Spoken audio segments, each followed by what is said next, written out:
अपनी दिल छू लेने वाली कहानी। बहू रक्षा जब से वो घर में आई, पूरा घर झिलमिला सा गया। सूरज के माँ पापा को हमेशा से एक बेटी चाहिए थी, मगर इसे किस्मत का खेल ही कहिए कि सूरज के बाद उनकी कोई औलाद हुई ही नहीं। सूरज को उन्होंने बहुत लाड़ प्यार से पाला था, आखिर उनका इकलौता बेटा जो था। मगर साक्षी जी और सुनील जी के मन की चाहत हमेशा एक टीस की तरह उनके दिल में रही कि काश एक बेटी तो होती। पर जब से रक्षा आई है, उनकी ये मुराद पूरी हो गई है। रक्षा को तो आज तक लगा ही नहीं कि वो घर की बेटी नहीं बहू है। रक्षा को आज भी याद है वो दिन जब सूरज के अपने मम्मी पापा के साथ उसे देखने आया था। तब साक्षी जी ने जिस तरह भरी आंखों से उसे गले लगाया, वो समझ गई कि वो एक घर छोड़कर दूसरे घर ही जा रही है। सूरज जाना, क्यों नहीं जा रहा तू? आज तो संडे है और तू लैपटॉप पर लगा है। देख, मैंने टिकट भी बुक करा दी है, साक्षी जी सूरज से बोली। पर माँ, मेरी कल बहुत इम्पोर्टेंट मीटिंग है।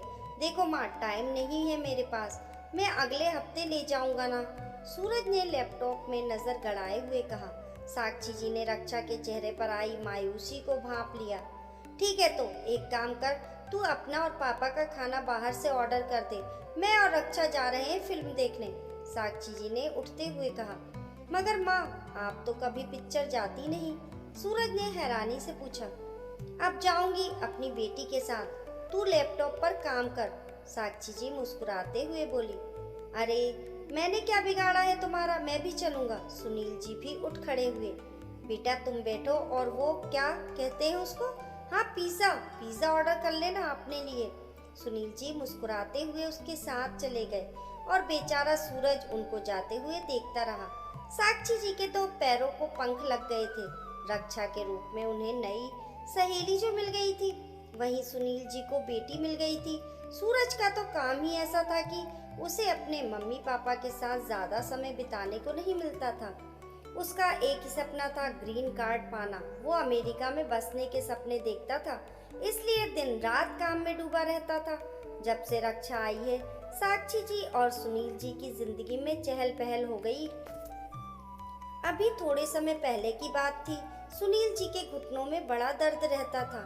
रक्षा ने अब सख्त हिदायत दे दी, दिन भर टेलीविजन के आगे बैठना बंद और अब से मॉर्निंग वॉक और योगा शुरू। शुरुआत में तो उन्हें थोड़ी आनाकानी की, पर अब रक्षा कहाँ आसानी से पीछा छोड़ने वाली थी। आखिर दोनों को उसकी बात माननी ही पड़ी। वहीं सूरज भी बहुत खुश था कि चलो, मम्मी पापा का दिल लगा रहता है, अब वो बेफिक्र हो अपने सपने को पूरा कर सकता है।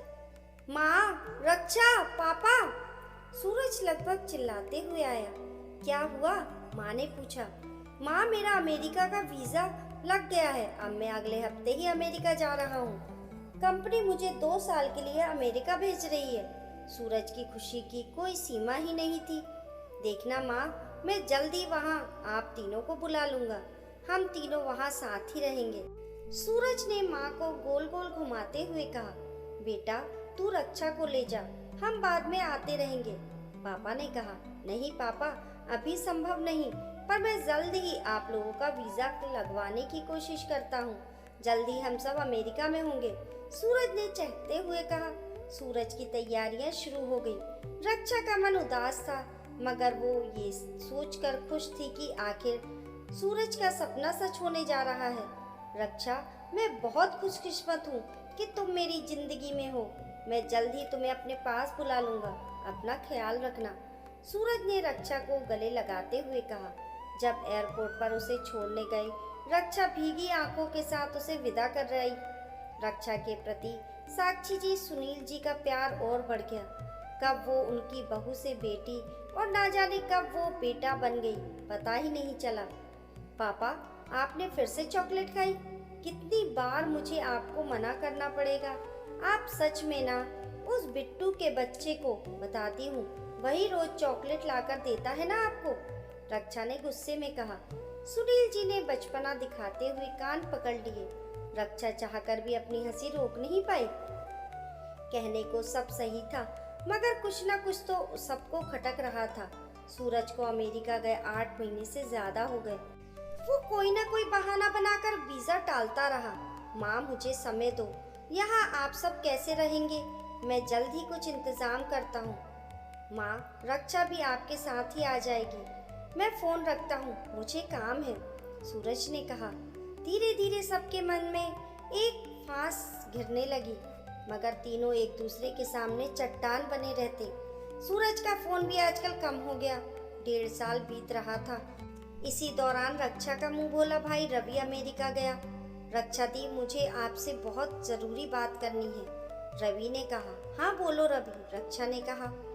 दी प्लीज आप खुद को संभालिएगा, जो मैं बता रहा हूँ, रवि ने जब कहा तो रक्षा का दिल धक से रह गया। दी, जीजू ने यहाँ किसी अमेरिकन लड़की से शादी कर ली है और वो उसी के साथ रह रहे हैं, रवि ने जैसे ही कहा रक्षा को लगा दुनिया गोल गोल घूम रही है।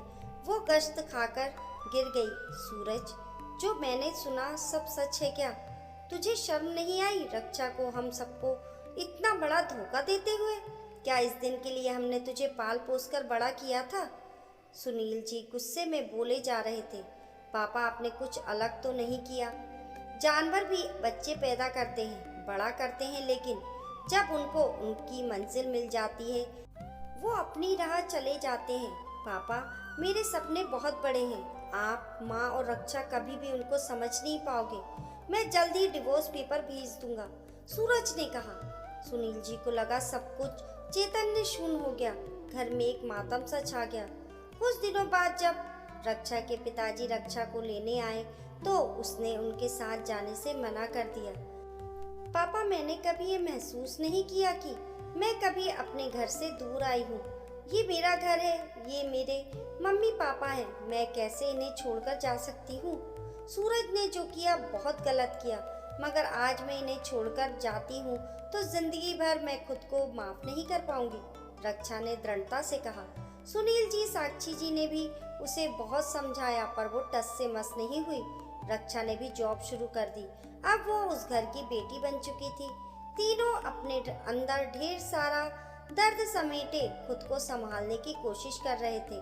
साक्षी जी की आंखें रक्षा को देख भर आती। लगता है हमने पिछले जन्म में जरूर कोई पुण्य किए थे जो रक्षा हमारी जिंदगी में आई।